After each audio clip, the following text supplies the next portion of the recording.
Muy buenas, queridos amigos, hemos celebrado la fiesta de San José, patrono de la Iglesia Universal, custodio de los grandes tesoros de Dios en la tierra, Jesús y María, nuestro Padre y Señor. Y la figura de San José resulta siempre, por un lado, apasionante. Ha tenido que llevar a su familia de huida a Egipto, ha tenido que aceptar un designio de Dios que él nos esperaba, en fin, pero a la vez misteriosa, porque la información que nos dan los evangelios es escasa, pero a pesar de eso es contundente. Y hay muchos aspectos de la vida de José que pueden ser de provecho para nuestra alma, para nuestra vida espiritual, su obediencia, su docilidad, su disponibilidad. Y en esta ocasión quisiera invitarlos a que considerásemos un aspecto de su existencia que nos resulta inspirador, motivante y también misterioso: los sueños. San José recibe mensajes de Dios en sueños, pero esta palabra soñar también tiene otra acepción, que no es simplemente la experiencia que ocurre mientras estamos dormidos, sino también ese acto a través del cual proyectamos una necesidad o un deseo o una inspiración. Soñar significa tener esperanza. Soñar significa pensar que es posible el futuro, que es posible avanzar en nuestra vida. Uno pudiera decir en sentido contrario que no soñar es el infierno. En el infierno no hay esperanza. Sin Dios no hay posibilidad de pensar que algo puede ser mejor. Y creo que el soñar, como también la experiencia de tener esperanza, hoy más que nunca es importante. El mundo en que vivimos y en cierta manera el ambiente que nos rodea tiende a quitarnos los sueños, a llenarnos de miedo. Uno pudiera decirlo también en estos términos: el que sueña no tiene miedo, porque justamente es capaz de proyectar un futuro. El que no sueña vive del miedo. El pan de nuestro enemigo, de Satanás, es el miedo. Nos propone que tengamos miedo a todo: al futuro, a las guerras, a la política, al cambio climático. Y con ese miedo nos quieren imponer que vivamos de una manera específica y que no tomemos ciertas decisiones, que los jóvenes no se casen, que nadie tenga hijos, que vivamos para el presente, para disfrutar un poco, pero sin unas ansias magnánimas de proyectar de grandeza, sino quizás de satisfacernos a nosotros mismos y de vivir momentos pasajeros o efímeros que nos den algo de satisfacción. Por tanto, el tema del sueño, del soñar, es algo supremamente importante, y José creo que resulta una inspiración poderosa también en nuestro tiempo. Y yo quisiera comenzar pensando y contemplando qué significa soñar en la Sagrada Escritura, porque la Biblia nos presenta muchos episodios y personas que han tenido sueños, que sueñan, y en ese sentido nos ilustra el sentido profundo de esta experiencia. Por ejemplo, el libro del Siracide, en el capítulo 34, versículo 1, dice: las esperanzas vanas y engañosas son propias del necio, los sueños dan alas a los insensatos. Y en ese sentido, entonces, pareciera que el sueño se plantea como algo negativo, como la experiencia del que se evade, del que vive cosas vanas. Pero eso no es la única manera como la Biblia nos presenta los sueños. Pero de alguna manera sí podemos decir, y en el lenguaje ordinario creo que lo vemos, que hay gente que es soñadora, y la palabra soñadora muchas veces tiene una acepción negativa, un poco despectiva, ¿no? El soñador es el que vive en otro mundo, el que no aterriza, el que no logra concretar nada. Pero soñar, desde el punto de vista de Dios, como lo ha vivido José, no dista mucho de esta limitación o de esta experiencia que evade la realidad. Al contrario, San José tiene sueños que le permiten afrontar la realidad. San José sueña y toma a María como esposa. San José tiene un sueño y huye a Egipto, toma una decisión de noche y parte. En ese sentido, el verdadero sueño no es el que se convierte en una burbuja evasiva, sino el que te da la fuerza para afrontar la realidad. Es paradójico, pero entonces el sueño que verdaderamente viene de Dios te pone los pies en la tierra, no te pone la mirada lejos de tu responsabilidad y de la mía. En el Antiguo Testamento, Dios se sirve muchas veces de los sueños para instruir a las personas. Por ejemplo, en Génesis 28 aparece el sueño de Jacob. Jacob sueña que hay una escalera apoyada en la tierra y la cima de esta escalera alcanza los cielos. Dios, el Señor Yahvé, está sobre esa escalera y desde allí le da una promesa a Jacob. Le dice que le dará una tierra y una descendencia.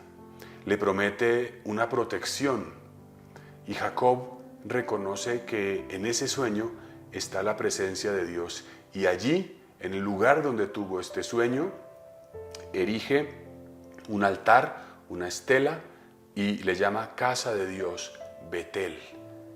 Dios instruye a Jacob y le da fuerzas para su vida allí. Y Jacob entiende que ese sueño no fue una cosa pasajera y hace un signo. Un altar es un signo para que no se le olvide que esa experiencia fue verdadera, fue transformadora.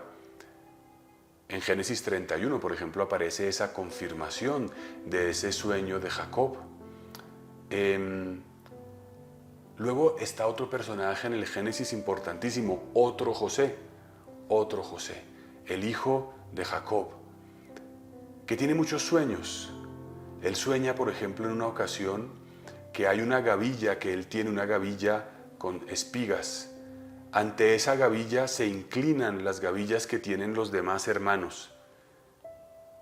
Y luego también sueña que el sol y la luna y 11 estrellas se inclinan ante él. Es un sueño premonitorio, un sueño que le muestra lo que va a pasar entre él y sus hermanos. José era el menor de todos, era aquel que era el hijo de ancianidad de su padre Jacob. Le tenía una cierta preferencia, simbolizada en una túnica de mangas largas que le habían confeccionado, y por esta preferencia sus hermanos le odiaban, y por esta experiencia de odio fue en una ocasión vendido a mercaderes madianitas y llevado a Egipto. Sus hermanos lo odiaban porque él soñaba y le decían el soñador. Y aquí también hay otro aspecto del sueño que nos ayuda a vivir, y es que el sueño puede ser entendido por otros, malinterpretado, como algo que, digamos, genera envidia, ¿no? Cuando tenemos un proyecto de vida, cuando tenemos un sueño, cuando emprendemos cosas, cuando caminamos, es posible que otros nos vean como soñadores y por envidia o por desconfianza quieran aplastar nuestro sueño y nos digan, pero ¿para qué se te ocurre esa tontería? Eso no se puede, ese proyecto de empresa no es posible, ese apostolado, ese servicio no tienen horizonte. Soñar, por tanto, también implica la capacidad de afrontar la incomprensión. Sabemos que José fue llevado a Egipto y ahí interpretó los sueños, en primer lugar, del primer ministro del faraón y luego del faraón mismo. Le anunció que vendrían años de prosperidad y años de tribulación para el reino, para el imperio egipcio, y le permitió tomar decisiones adecuadas. El sueño de José le permite interpretar la realidad para afrontarla una vez más, para prepararse para situaciones difíciles. Y esto hizo que cuando el hambre rodeó todas las regiones cercanas a Egipto, sus propios hermanos que lo habían vendido por hambre tuvieron que venir a donde José y pedir su ayuda.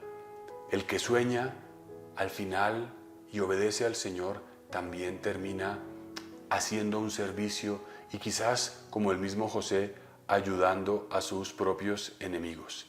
Y así hay muchos otros sueños en el Antiguo Testamento. Por ejemplo, un día Dios llama a María y a Aarón y le dice: escuchen mis palabras, si hay entre ustedes un profeta, en visión me revelo a él y hablo a él en sueños. Pero no es así con mi siervo Moisés. Él es de toda confianza en mi casa y hablo cara a cara con él, abiertamente y no con enigmas. Y él contempla la imagen de Yahvé. ¿Por qué pues habéis osado criticar a mi siervo Moisés? Es decir, él pone la relación que tiene con alguien como Moisés por encima de la relación que ha tenido con otros que han tenido sueños.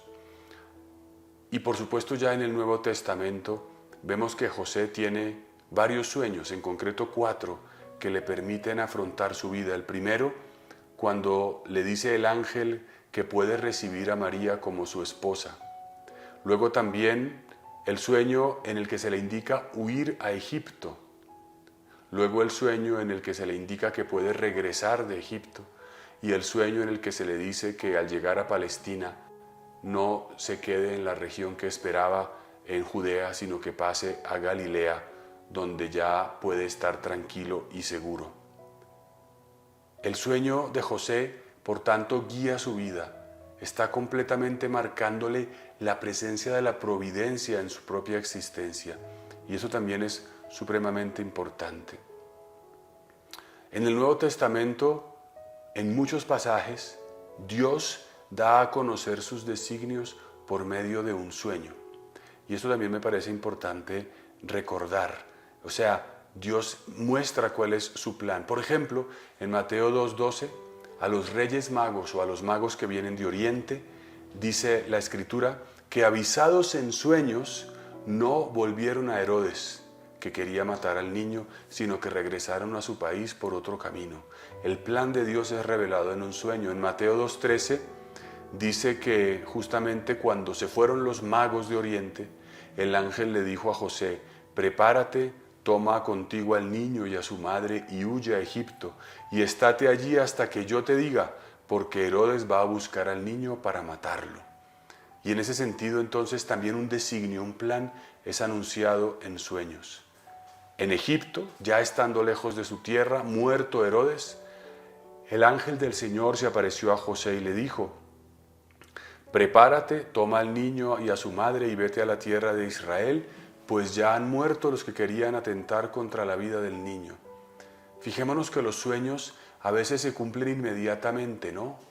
Es decir, José, levántate y vete porque quieren matar al niño. Tiene que irse esa noche, pero luego tiene que esperar muchísimo tiempo hasta que se muera Herodes para poder regresar.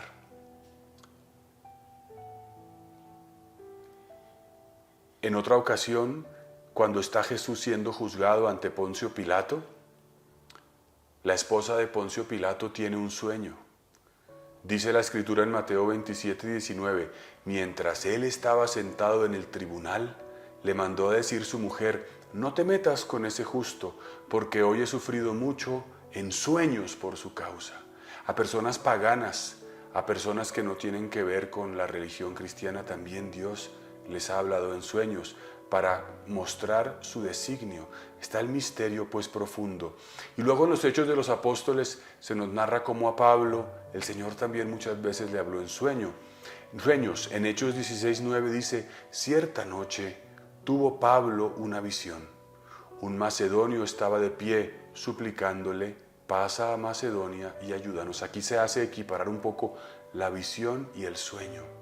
Es una invitación a ir más allá de los confines humanamente posibles. Ir a Macedonia era ir a Grecia, era salir del confín del mundo oriental y pasar al mundo europeo. Y en sueños Dios le abre un panorama que él no se imagina. El sueño es la experiencia también entonces en la que se nos abre un panorama nuevo. Y aquí es bueno apuntar algo: cuando hablamos de sueños o de visiones, estamos hablando también de realidades que se pueden vivir no necesariamente cuando estamos dormidos o por un éxtasis extraordinario. Muchas veces estas revelaciones vienen durante la oración, durante la plegaria, en la Eucaristía, en la meditación de la palabra, en la adoración eucarística. Puede que vengan a tu corazón ideas que no te imaginabas, que no esperabas, y este horizonte de dónde viene. Y es muy importante pensar y creer que allí realmente el Señor te está hablando. En Hechos 18:9 dice: el Señor dijo a Pablo durante la noche en una visión: no tengas miedo, sigue hablando y no te calles, piensa que yo estoy contigo y que nadie te atacará para hacerte daño, porque cuento con un pueblo numeroso en esta ciudad. Es hermoso ver cómo Dios va por delante, teniendo unos planes, tiene ya un pueblo previsto en aquel lugar de evangelización, pero necesita de Pablo para que les anuncie, y va por delante preparando, quitando los temores y asegurando la protección. Pero el sueño también viene a ayudarnos en la dificultad, en la tribulación. En Hechos 23:11 dice: como el altercado iba en aumento, el tribuno llegó a temer que Pablo fuese despedazado por ellos. Así que ordenó a la tropa que bajase, que lo sacasen de entre ellos y lo llevasen al cuartel. A la noche siguiente se le presentó el Señor y le dijo: ánimo, pues del mismo modo que has hablado de mí en Jerusalén, deberás hacerlo en Roma. Es un Pablo preso, un Pablo perseguido, que en una situación de completa adversidad entiende cuál es el sentido de su vida. Has de dar testimonio en Roma como lo diste en Jerusalén. Tu sentido es dar testimonio. Ese es el sentido de la vida cristiana. Y Dios se lo refuerza en un momento de agobio, de tribulación, de persecución, por medio de un sueño. O en Hechos 27 aparece aquella experiencia del naufragio y de la llegada hasta la isla de Malta. Y eso también es supremamente impresionante, cómo el Señor le habla a Pablo en sueños. Dice, en Hechos 27:23, llevábamos bastantes días sin comer. Entonces Pablo se puso de pie en medio de ellos y dijo: amigos, más hubiera valido que me hubierais escuchado y no os hubierais hecho a la mar desde Creta. Os habríais ahorrado este peligro y esta pérdida. Pero ahora os recomiendo que tengáis buen ánimo. Ninguno de vosotros va a morir, solo se perderá la nave. Lo digo porque esta noche se me ha aparecido un ángel de Dios a quien pertenezco y a quien doy culto, y me ha dicho: no temas, Pablo, tú tienes que comparecer ante el César. Por eso Dios te ha concedido la vida junto con todos los que navegan contigo. Por tanto, amigos, ánimo. Yo tengo fe en Dios y creo que todo sucederá tal como se me ha dicho. Iremos a dar en alguna isla. Esto también es muy impresionante porque este sueño es un sueño que ya no se queda solo para Pablo. Es un sueño en el que Dios le dice a Pablo que debe comunicar un mensaje a los otros.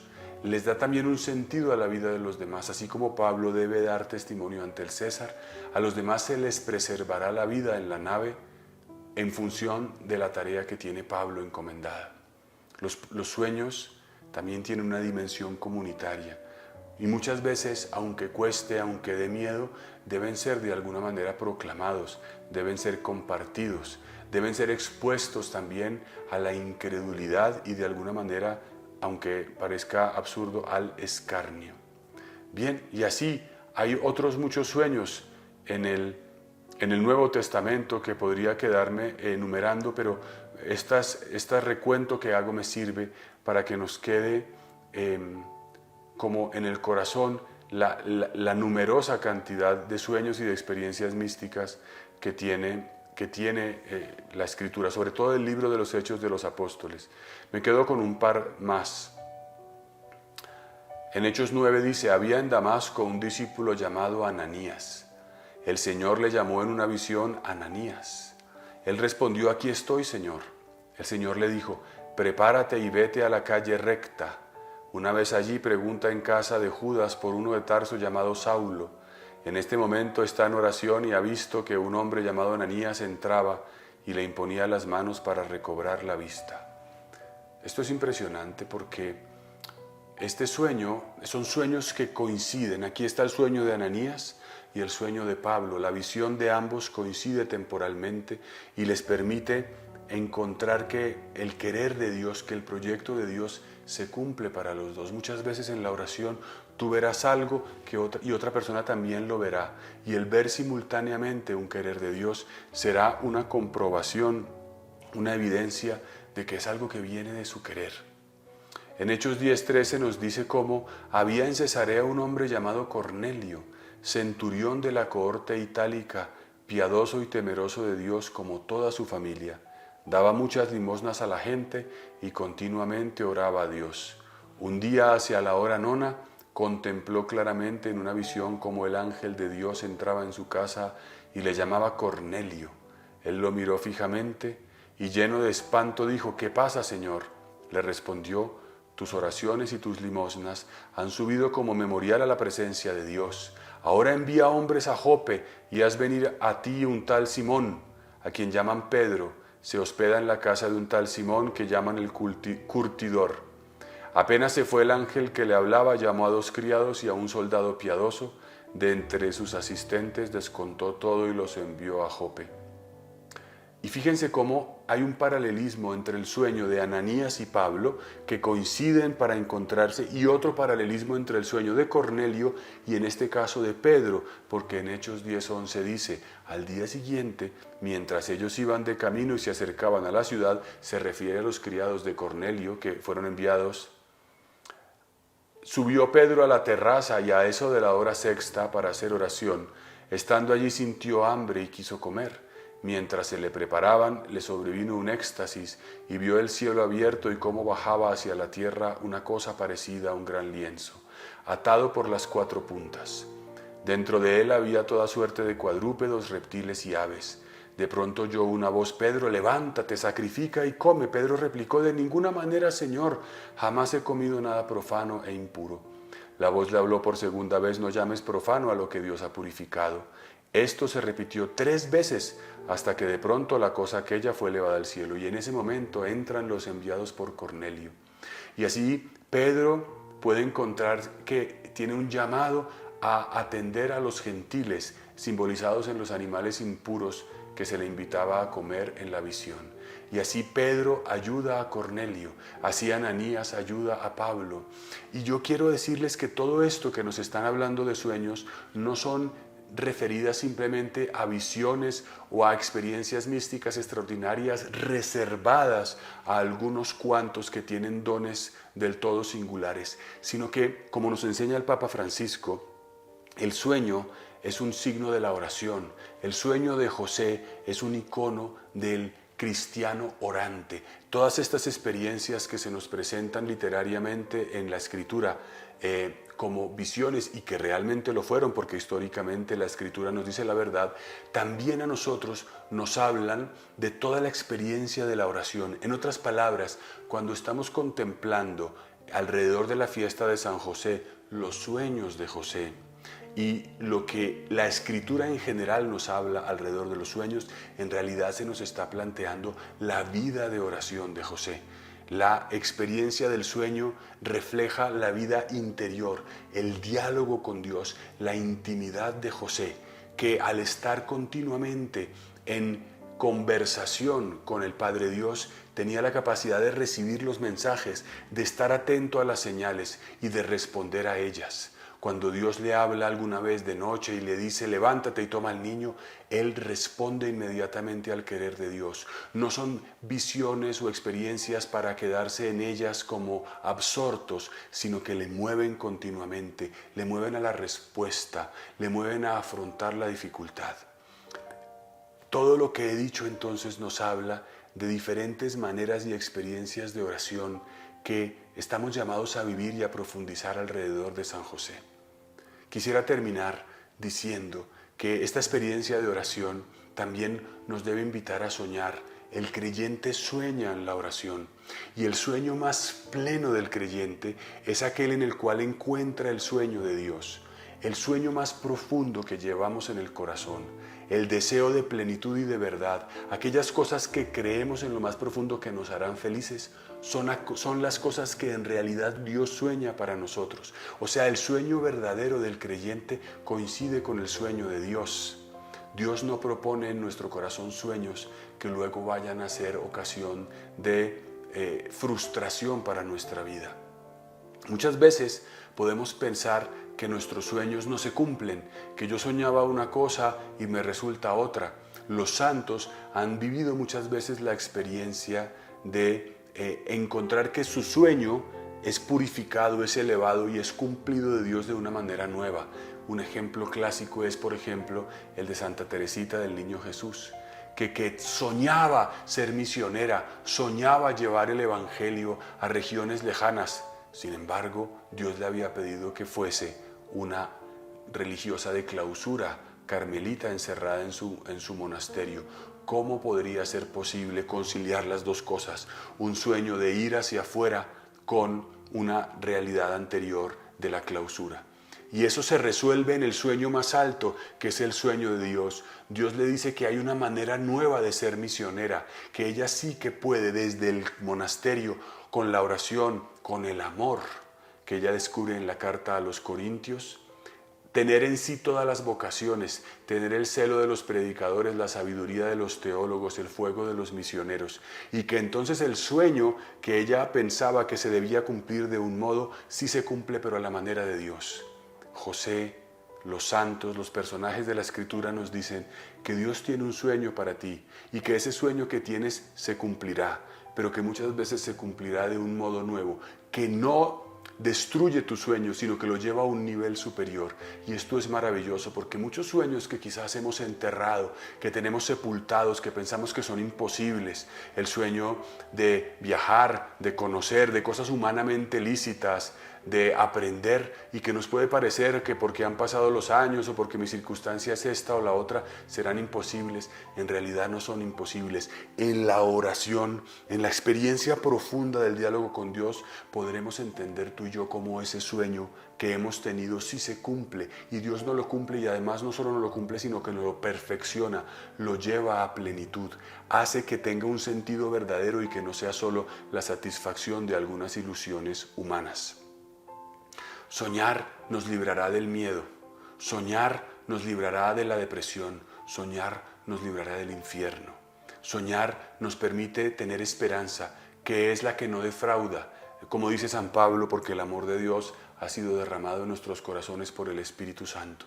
Qué bueno que hoy, contemplando la figura de San José, nos atrevamos a soñar, a decirle al Señor: yo quiero esto, yo esperaría lo otro, a soñar con planes de evangelización, de servicio, de apostolado, de felicidad, de aprendizaje, de crecimiento personal, de amor, de reconciliación.